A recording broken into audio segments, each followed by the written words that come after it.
வாழ்க வையகம், வாழ்க வையகம், வாழ்க வளமுடன். வேதாத்ரி மகரிஷி அவர்களின் நாள் ஒரு நற்சிந்தனை. நாள் மே 22. தலைப்பு தற்சோதனை அவசியம். தற்சோதனை என்பது மன தூய்மையை நாடி செல்லும் ஒரு தெய்வீக பயணம்.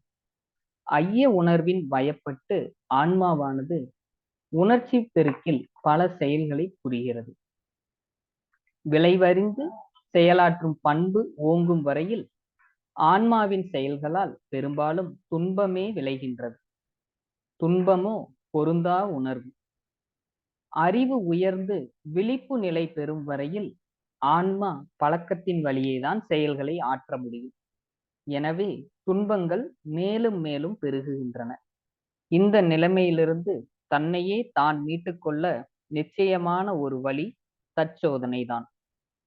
தன்னை பற்றி, தன் இருப்பு, இயற்கை நிலைகளைப் பற்றி, தன்னிடமிருந்து எழும் எண்ணங்களைப் பற்றி, செயல்களைப் பற்றி சிந்தனை செய்து நலம் தீது உணர்ந்து தீமை களைந்து நல்லன பெருக்கி பயன் காணும் ஒரு உள பயிற்சியே தற்சோதனை ஆகும்.